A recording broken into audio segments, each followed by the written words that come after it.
वासुदेवाय ॐ नमो भगवते वासुदेवाय ॐ नमो भगवते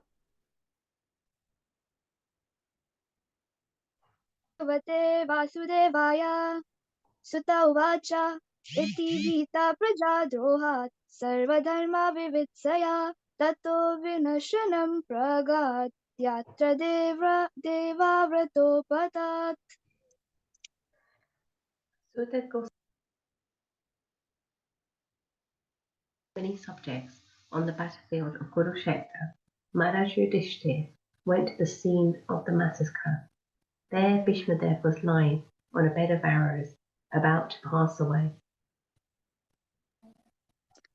तदा ते भ्रातरः सर्वे सदाश्रये सस्वर्णभूषिते अन्वगच्छन् रथैर्विप्रा व्यासदोम्यादयस्तथा At that time, all his brothers followed him on beautiful chariots drawn by first-class horses, decorated with gold ornaments. With them were Vyas and rishis like Domya, the learned priest of the Pandavas, and others. भगवानपि विप्रश्ये रथेन साधनञ्जय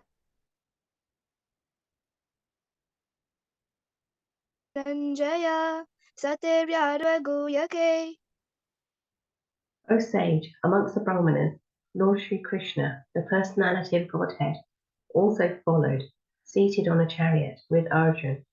Thus King Yudhishthir appeared, very aristocratic, like Kurera, surrounded by the companions, the Guyakas.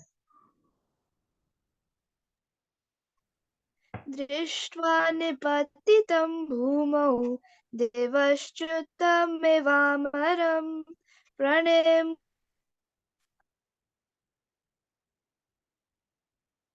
पाण्डवा भीष्मं सानुगासः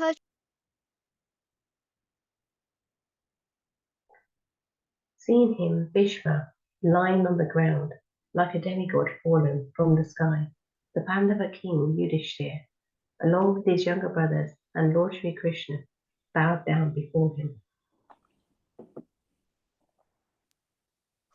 तत्र ब्रह्मर्षयः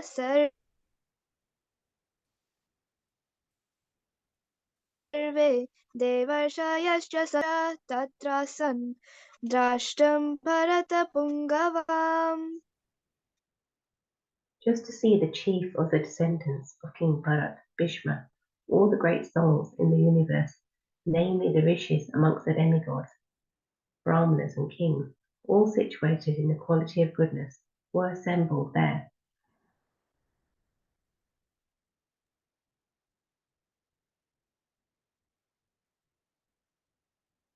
पर्वतो नारदो धना भ्रातर्षो भरद्वाजा सशिष्यो रेणुकासुता वसिष्ठा इन्द्रप्रमादा त्रितो गृत्सामदोषिता काक्षीवान् गौतमोऽत्रिश्च कौशिकोऽथा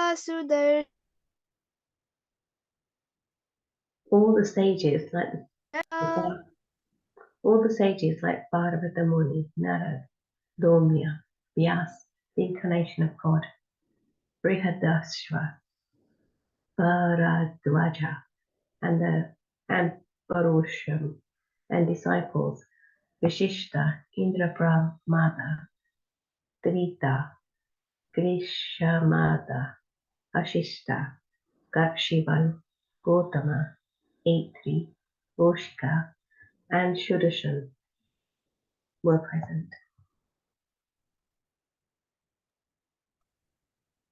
अन्ये च मुनयो ब्रह्मान् ब्रह्मरातादयो मला शिष्येरुपेतजाग्मुः काश्यपाङ्गिरसादया And many others like Shukdev Goswami and other purified souls, Kashyapa and Angira and others, all accompanied by their respective disciples, arrived there.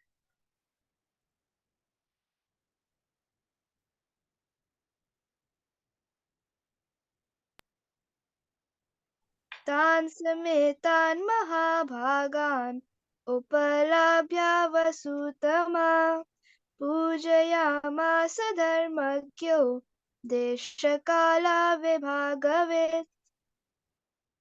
Bhishmadev, who was the best among the 8 Vasus, received and welcomed all the great and powerful rishis who were assembled there, for he knew perfectly all the religious principles according to time and place.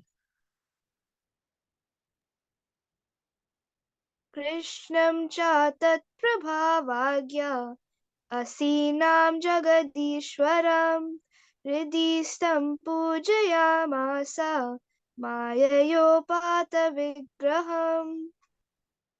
Lord Sri Krishna is situated in everyone's heart, yet he manifests his transcendental form by his eternal potency. This very Lord was sitting before Bhishmadev, and since Bhishmadev knew of all of his glories, he worshipped him duly. पाण्डुपुत्रानुपाशीनान् प्रश्रशाय प्रेमसङ्गतान् अभ्यचाष्टानुरागाश्रय आन्धिभूतेन The sons of Maharaj Bandhu चक्षुषा The sons of Maharaj Bandhu were sitting silently nearby, overtaken with affection for their dying grandfather. Seeing this, Vishwadev congratulated them with feeling. There were tears of ecstasy in his eyes, for he was overwhelmed by love and affection. अहो कष्टं महो न्यायं यद्यूयां धर्मनन्दनः जीवितं नार्हता क्लिष्टं विप्रधर्माच्युतश्रया Vishwadev said, "Oh, what terrible sufferings and what terrible injustices you good souls suffer for being the sons of religion personified. You did not deserve to remain alive under those tribulations, yet you were protected by the Brahmins, God, and religion."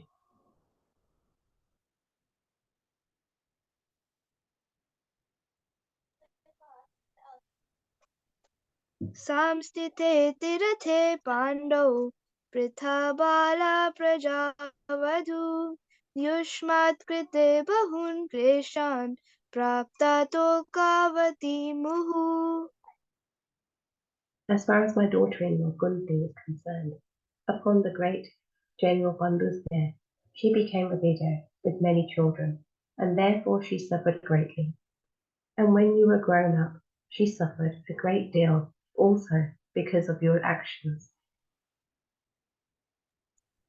सर्वं कालकृतं मन्ये भवतां च यदा प्रियं सपालो यद्वशे लोको वायोरिवागनावली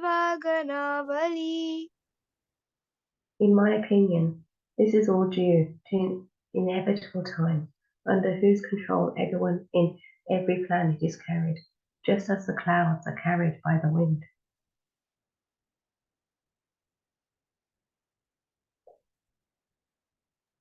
यत्र धर्मसुतो राजा गदापानिवृकोदरा कृष्णो स्त्रीगाण्डिवं चापं सुरत्कृष्णस्ततो विपात् Oh, how wonderful is the influence of inevitable time!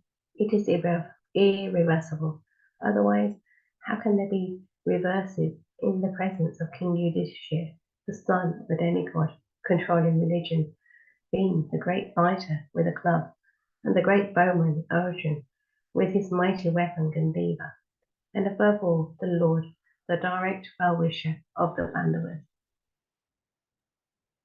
नायस्य कर्हिचित् राजन् पुमान् वेद विधित्सितं यद्विजिज्ञासया युक्ता मूयन्ति कावयोऽपिः O King, no one can know the plan of the Lord Sri Krishna, even though great philosophers inquire exhaustively, they are bewildered. तस्मादिदं दैवतन्त्रं व्यवस्य भारतर्षभ तस्यानुविहितो नाथ नाथ पाहि प्रजाप्रभो. O best among the descendants of Bharat Yudhishthir, I maintain, therefore, all that is within the plan of the Lord. Accepting the inconceivable plan of the Lord, you must follow it. You are now the appointed administrative head, and, my Lord, you should now take care of those subjects who are now rendered helpless. एषवे भगवान् साक्षात् आद्यो नारायण पुमान् मोहयन् मायया लोकं गुडाश्चरति वृष्णिषु.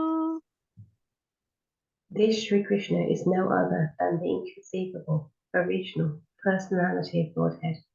He is the first Narayan, the supreme enjoyer, but he is moving amongst us, amongst the descendants of King Vrinishi, just like one of us, and he is bewildering us with his self-created energy.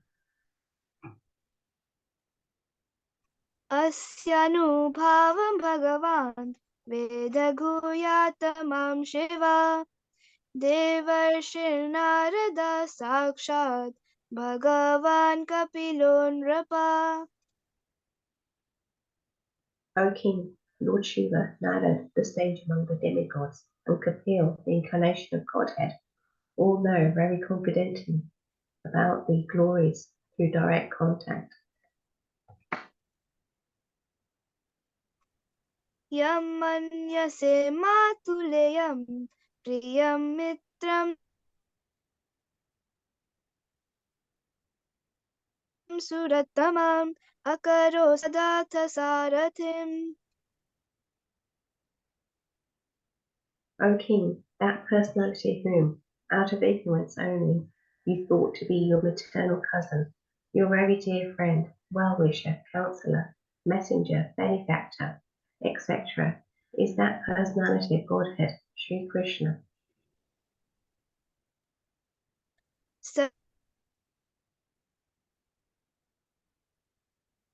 सर्वात्मनः समदृशो याद्वयास्यानहं कृते तत्कृतं मतिवैषम्यं निरवत्यस्य न क्वचित्. Being the absolute personality of Godhead, he is present in everyone's heart. He is equally kind to everyone, and he is free from the false ego of differentiation. Therefore, whatever he does is free from material immorality. He is equally balanced.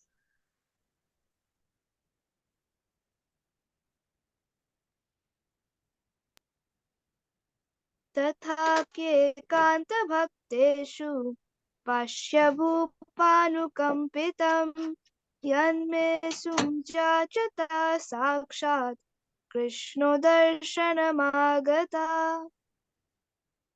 Yet, despite his being equally kind to everyone, he has graciously come before me while I am ending my life, for I am his unflinching servitor.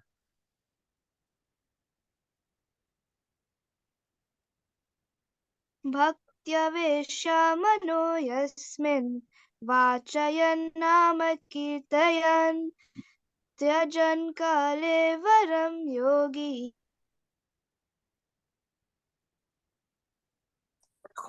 जते कामकर्मभिः. The personality of Godhead, who appears in the mind of the devotee by attentive devotion and meditation, and by chanting the holy name, releases the devotee from the bondage of fruitive activities at the time of his quitting the material body. स देवदेवो भगवान् प्रतीक्षितां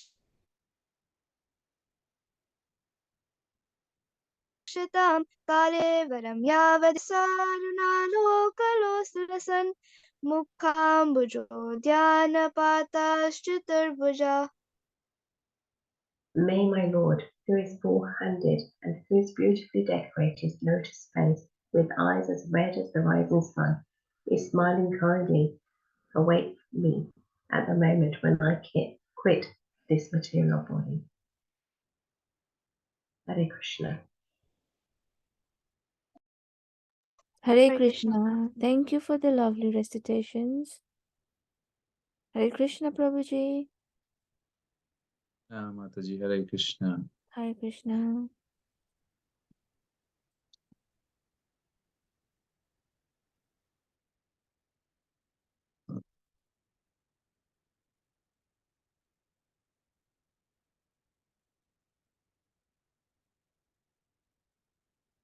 Om Namo Bhagavate Vasudevaya. Om Namo Bhagavate Vasudevaya. Om Namo Bhagavate Vasudevaya. Narayanam Namaskritya Naram Chaiva Narottamam Devim Sarasatim Vyasam Tato Jayamudiriye Shavatam Swakatha Krishna Punya Shravana Kirtana Hridyantastoya Bhadrani Vidinoti Shresthatam Nashtaprayesu Bhatresu Nityam Bhagavata Sevaya Bhagavati Uttama Shloke Bhakte Bhavati Arti. So today we are going to start a new chapter, chapter 9th of Canto 1, entitled Passing Away of Bhishma Dev in the Presence of Lord Krishna. There are 4 verses that we need to cover, but nothing to worry about. These are not very vast verses we would be able to cover today. So what I will do, I'll recite verses quickly and do the translations, and then we can speak a little bit about these verses. Sutavacha iti bhita prajadrohat sarvadharma vivitsaya tato vinashanam pragad yastadeva vratopata. Translation. Sud Goswami said, being afraid for having killed so many subjects on the battlefield of Kurukshetra, Maharaj Yudhishthir went to the scene of the massacre. There, Vishnudev was lying on a bed of arrows, about to pass away. In this 9th chapter, as it is willed by Lord Shri Krishna, Vishnudev will impart instructions to King Yudhishthir on the subject of occupational duties. Vishnudev will also offer his last prayer to the Lord on the verge of passing away from this mortal world, and thus become liberated from the bondage of further material engagements. Bhishmadev was endowed with the power of leaving his material body at will, and his lying down on a bed of arrows was his own choice.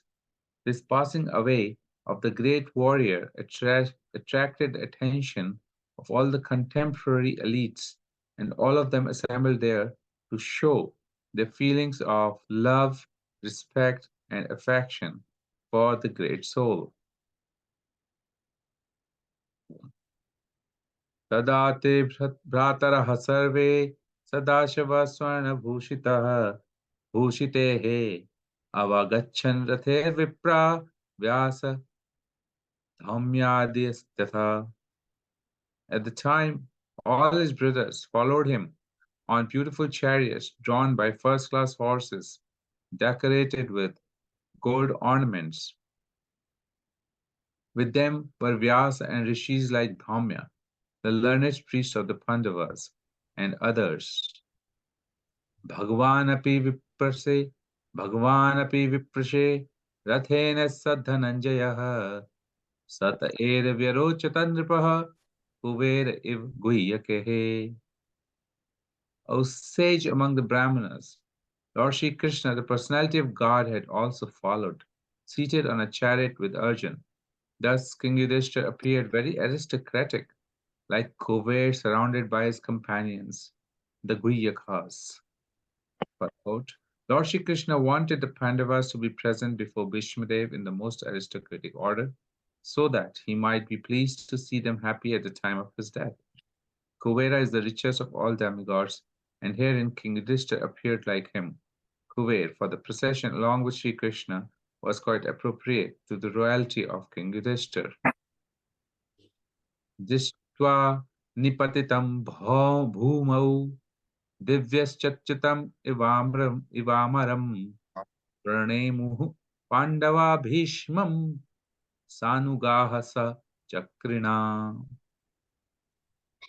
Translation. Seeing him, Bhishma lying on the ground like a demigod fallen from the sky, the Pandava King Yudhishthira, along with his younger brothers and Lord Krishna, bowed down before him.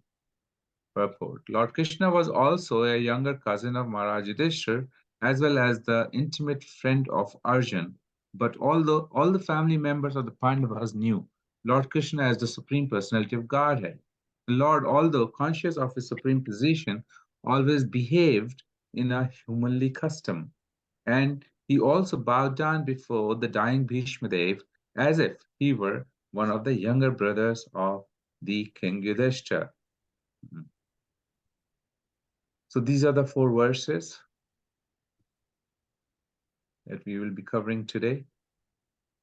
All glories to Prabhupada for his translations and purports.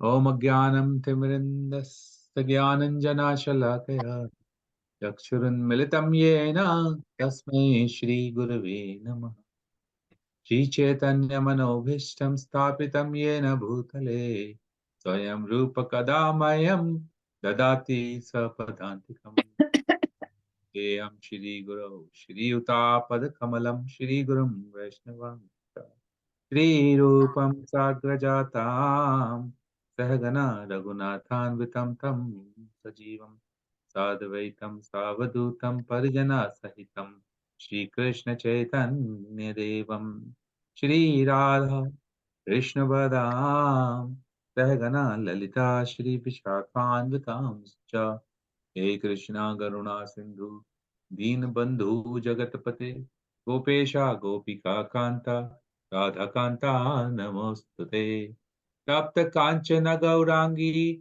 Shri Radhe Vrindavaneshwari Vishvanu Sute Devi Pranamami Hari Priye Panchakalpatarubhyascha Kripa Sindhu Bhayavacha Patitanam Pavnebhyo Vaishnavebhyo Namo Namaha Jai Shri Krishna Chaitanya Prabhu Nityananda Shri Advaita Gadadhar Shivasadi Gaura Bhakta Vrinda Hare Krishna Krishna Krishna Hare Hare Hare Rama Rama Rama Hare Hare. Srimad Bhagavatam ki jai.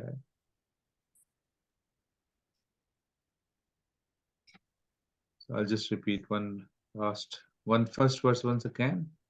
Viti bhita prajadruhat sarvadharma vivitsaya tato vinashanam pragad yatta deva vrato patat. I have deliberately missed reading synonyms today. Please, you can read it later because there are 4 verses and we wanted to cover all of them. It's a very interesting point of the history of Greater India or Mahabharata. We read in the previous chapter the heartfelt prayers of affection and love and devotion of Kunti Maharani as Lord Shri Krishna was wanting to depart from Hastinapur. And we also learned that Yudhishthira Maharaj Krishna then proceeded to see Yudhishthira Maharaj after he has seen and received the prayers of Mother Kunti. So as he proceeded to see Yudhishthira Maharaj, although he was now the Samrat or the king of the entire planet Bharatvarsha or in Greater India, his heart was very restless. Being a devotee, he was not very contented in the heart. What to say of being contented? He was very restless. He was very grieved. He was in great anxiety, knowing that that so many akshihonis or phalanxes of soldiers has given their bodies up in the fight to make him king. And he was thinking that what was the need of this? I have Duryodhan was ruling the kingdom, so it was all right. Praja was protected, and out of my greed, somehow or the other, I have created this situation where, because of me, thousands of Brahmins, thousands of people, my nephews, my cousins, my relatives, other soldiers, so many of them, everybody is now killed. For what? Just to make me a king? Hmm. Although he was aware why the war happened, yet he was in a way failing to register those facts now and was deeply aggrieved. So then he was explained by Lord Krishna.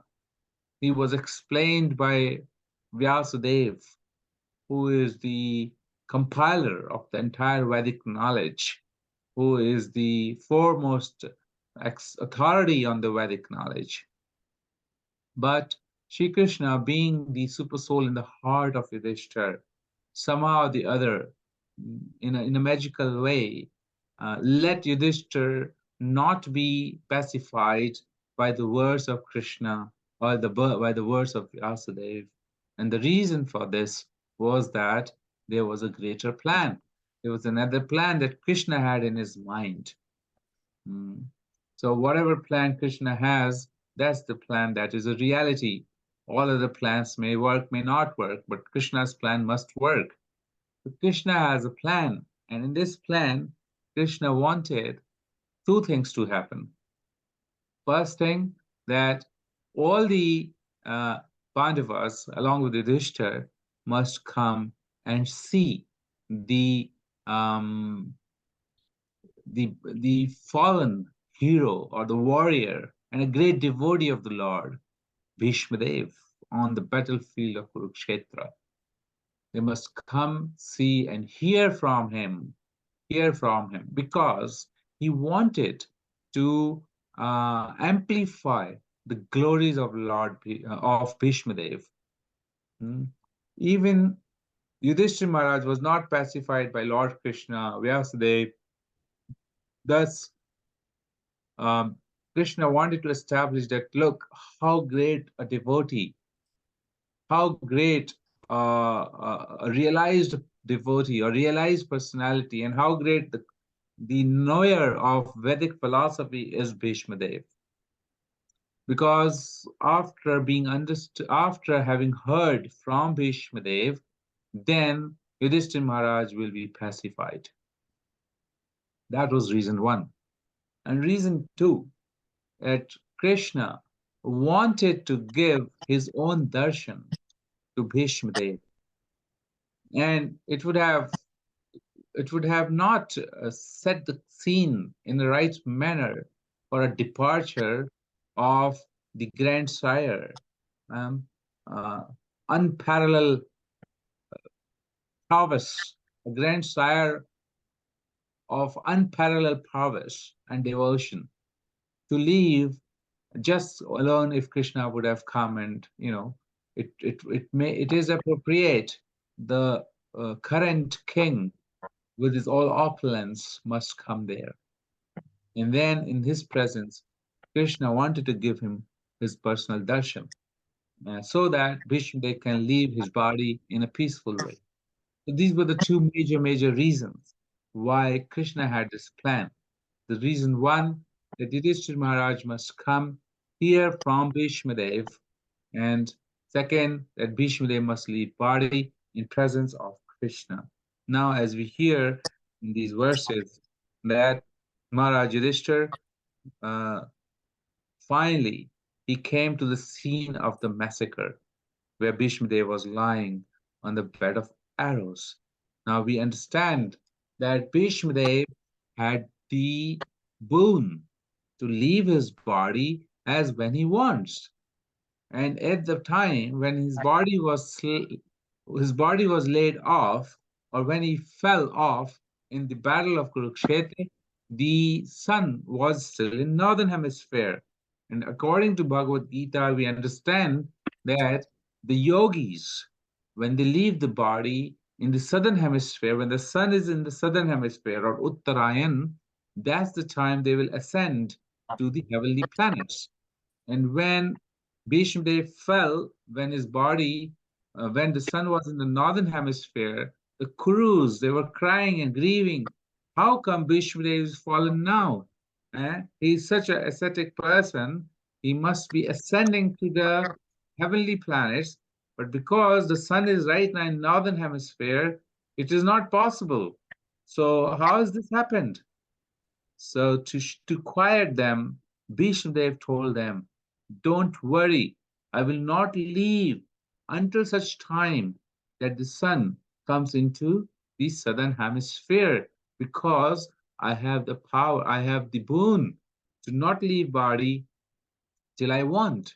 And therefore, I choose to be on this bed of arrows in pain and agony until such time. And this is how Bhishmadev spoke. So Bhishmadev is not a normal person. He's not an ordinary person that we see every day. We see people every day who have to leave the body when the time comes. It is time which dictates their or our number of breaths. And when number of breaths are finished, and that's when body has to be left. But Bhishmadev was not such a person. Bhishmadev had the power, had the willpower to leave the body when he would like to leave the body. Therefore, he was living for generations. He was living for generations in protecting the kingdom of Hastinapur. His complete faithfulness was with the throne of Hastinapur, because that's the promise he gave to his father, Shantanu. He gave to his father and Mother Ganga. So Mother Ganga, his son of Mother Ganga, he was a Vasu. He was a Vasu. There's Appendix 3 in Mahabharata, which talks about his history. He was a Vasu with the name of Dayal, Dyau, with the name of Dyau. He was the leader of the Vasus in the heavenly planets. And he, along with his 8 brothers or 7 brothers, they planned to steal the heavenly cow Nandini from Rishi Vashist.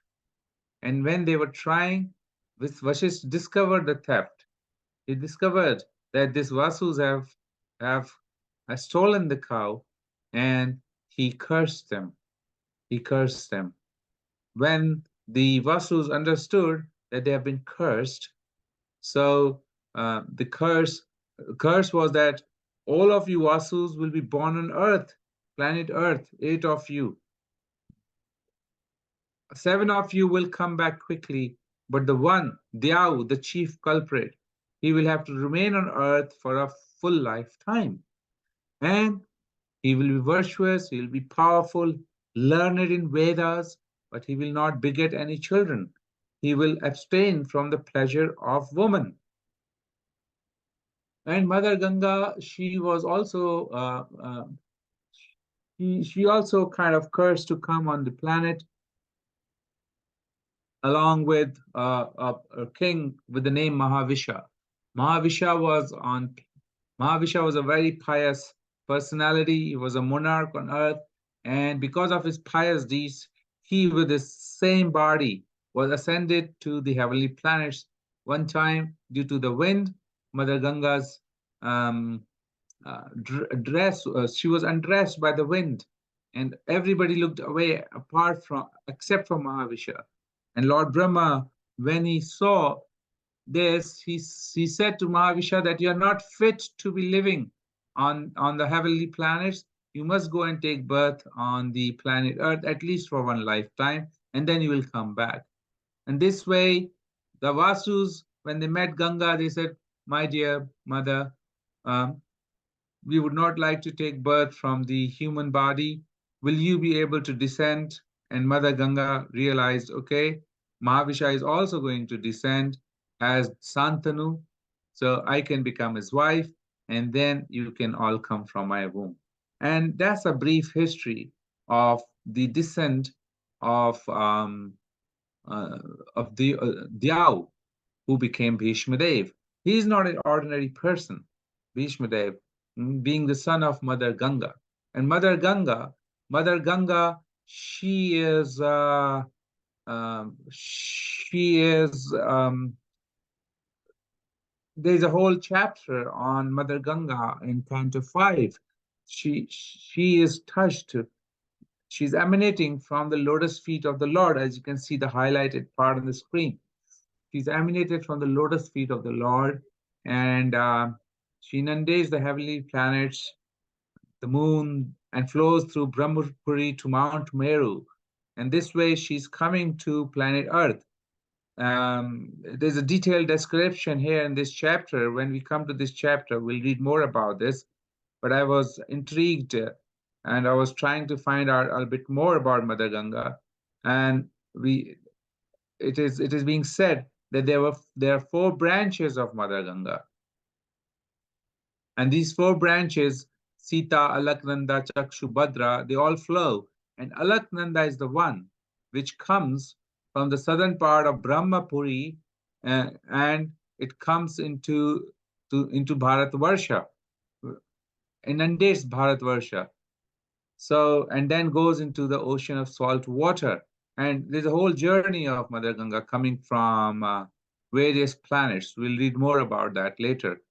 But this is Mother Ganga, son of Mother Ganga, Bhishma Dev, who is the ardent devotee of Lord Krishna, who took the vow of celibacy, who took the vow of protecting dharma, who took the vow of protecting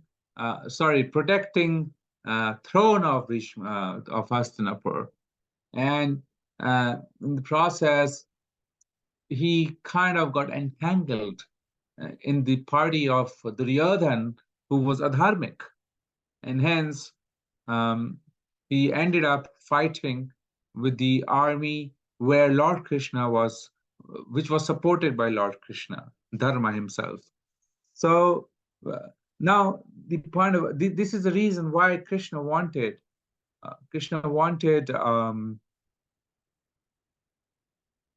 Pandavas to understand the laws of ruling, all kinds of siddhantas from Bhishma Dev.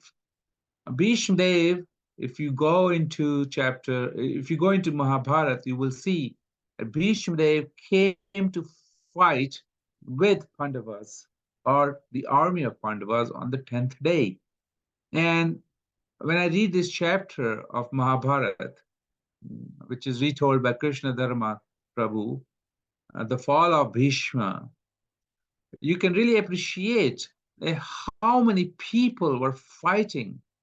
Bhishma Dev had vowed to kill hundreds and thousands of people that day, and he did. He did kill them all. It was only because of Shikhandi.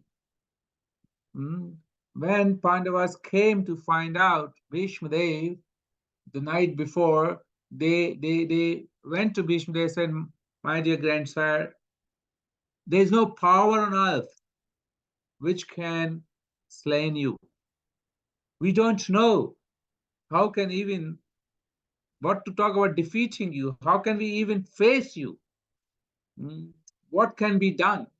Now Bhishma Dev, knowing that he's telling the secret of his own death, but because Pandavas have come and taken shelter unto him, he gave them the truth. He gave them this secret that Shikhandi, who is in the form of a man right now, but it was a woman before, and she has taken a vow to kill me, and therefore has taken this birth as a man. But I don't see him as a man. I only see her as one of the Amba or Ambalika, I can't remember. So this way Bhishma Dev said that if you put Shikhandi in front of me, I will not shoot arrows on him. And that's the way, if Arjun fights behind Shikhandi with me, then Arjun can pierce arrows upon me. This is the formula he gave them. And this is what exactly happened. And Shikhandi again and again challenged Bhishma, and he threw arrows on him, arrows after arrows. And every time when Shikhandi will make pierce him through arrows, Bhishma will ignore him. He will not even look at him and keep fighting with Arjun and all other warriors.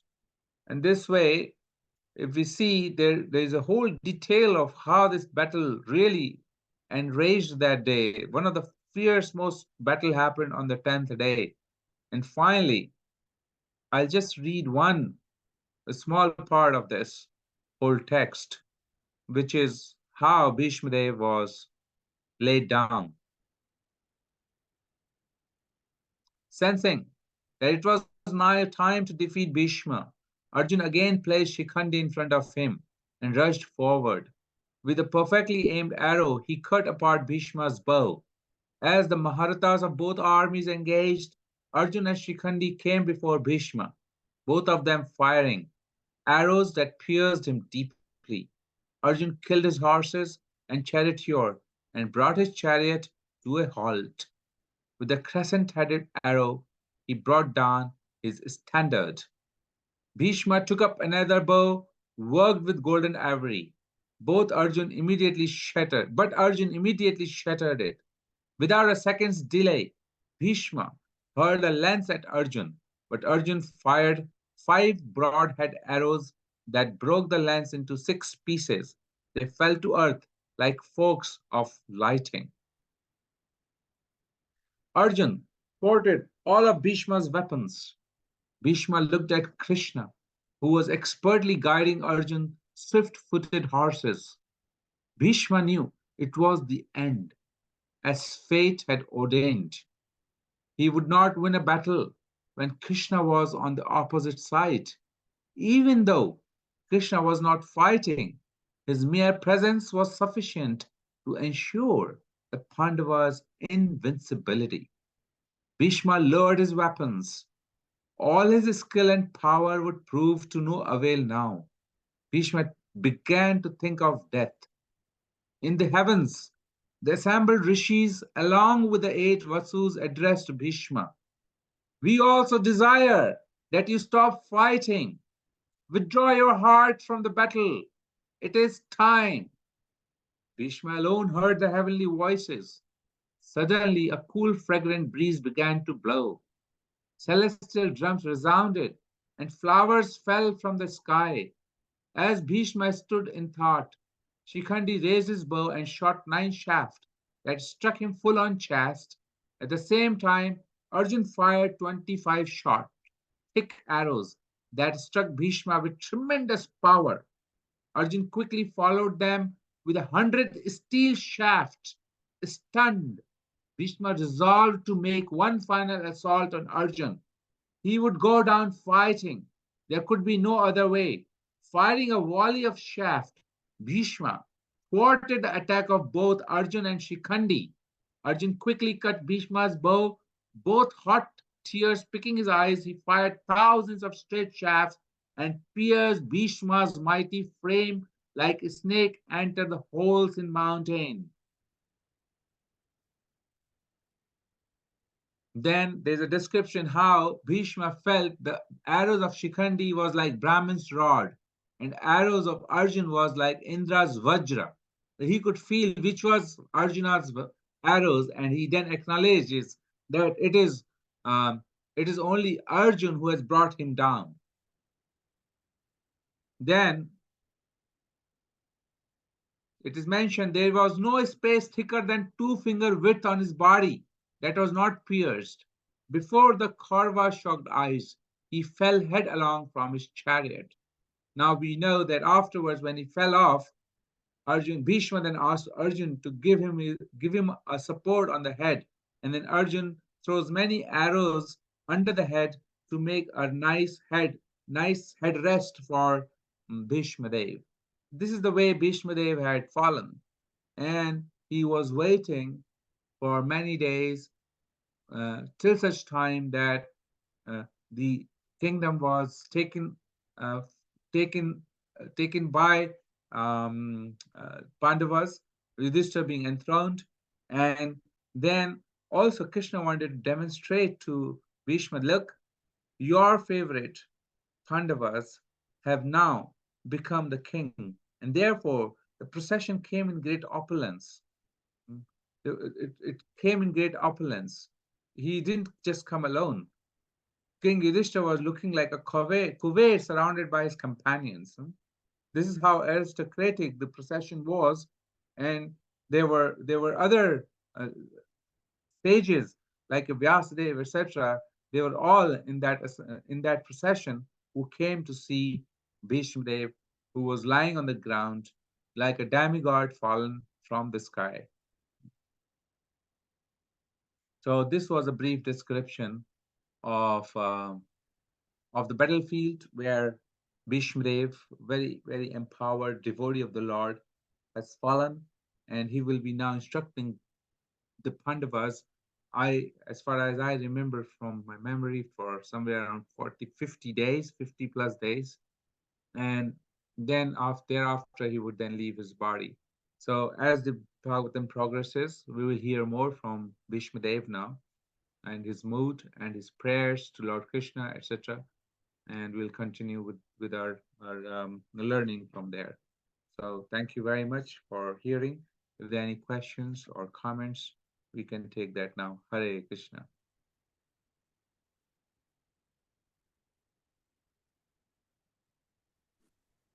Hare Krishna, Manu Prabhu, Dhanava Pranam, Suresh Prabhu. Thank you for a wonderful class, Prabhuji. Prabhuji, I have a request. If perhaps I'm sorry for continuing to be a pain to the facilitators. I think it's really important, Prabhu, whilst we do the study of the Bhagavatam, that we don't cut out Srila Prabhupada's purports. That is the crest jewel of ISKCON, that we have Srila Prabhupada's commentary to study from. So my humble request is that we please find the time. I suggested, and I know other devotees are keen, that we perhaps continue also with the recitals, which is fine. But maybe what we could do is that those that are keen to do reciting, they can start at 7:30.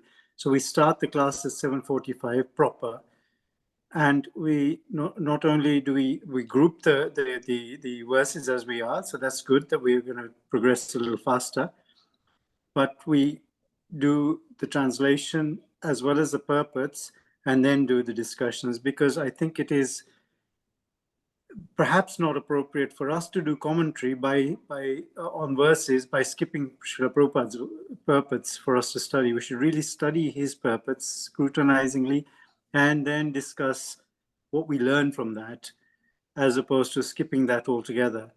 So my humble request is that we find the time somehow to do the purports as well. And we I think most devotees won't mind even if the class went on until quarter to nine if need be. But we study it thoroughly, speedily, without cutting corners. And if need be, we find the time and adjust the schedule a little bit. That's my humble request, Prabhu. I hope I'm not being continuously a pain for everyone, but I really think it's important we study it efficiently but thoroughly as well. I hope that's okay for me to say that, Prabhu. Thank you, Prabhu. I think the discussion is on in the group, and some decisions will be taken. I covered today, I'm not sure about other reciters, but today we covered the shlokas, translation, and commentaries of all the 4 verses. And I completely agree with you that we should read the commentaries, because that is the crest jewel. And from there, we can develop our line of discussions.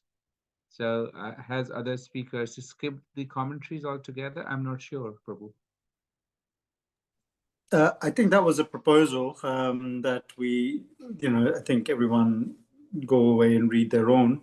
the verses and the purports, and then we will just have the discussion in the group. But I think not everyone will end up doing that, so it's better that we study it here together. Yeah. It is my my Yes. humble opinion. I may be wrong, and others may correct me, but that would Okay. be my Okay, suggestion. I think your proposal is on the discussion, and what I understand was that we should read we should read the commentary, the transliteration commentary. I skipped word to word today to maintain the time, but I did not skip the translation and the commentary by Prabhupada. So we will see what are the discussions, and I'll contribute my opinion, as you have also said, and I am also wanting to do that. I will say that. Thank you, Prabhuji. Please forgive me for bringing it up. No, not at all. Okay. Is there any other comment on the class today or any other point? We have a couple of minutes.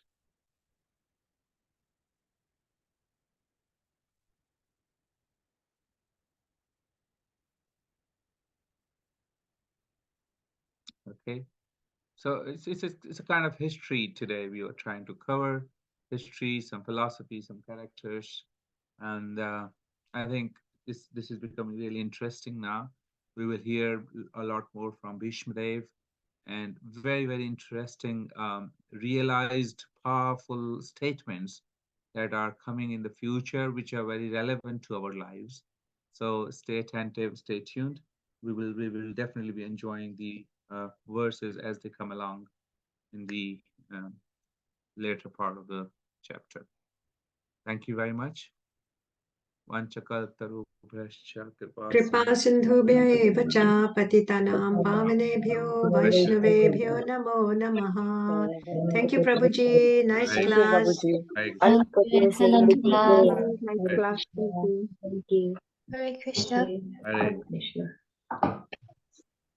Hare Krishna, Prabhuji. Thank you for the wonderful class. Krishna.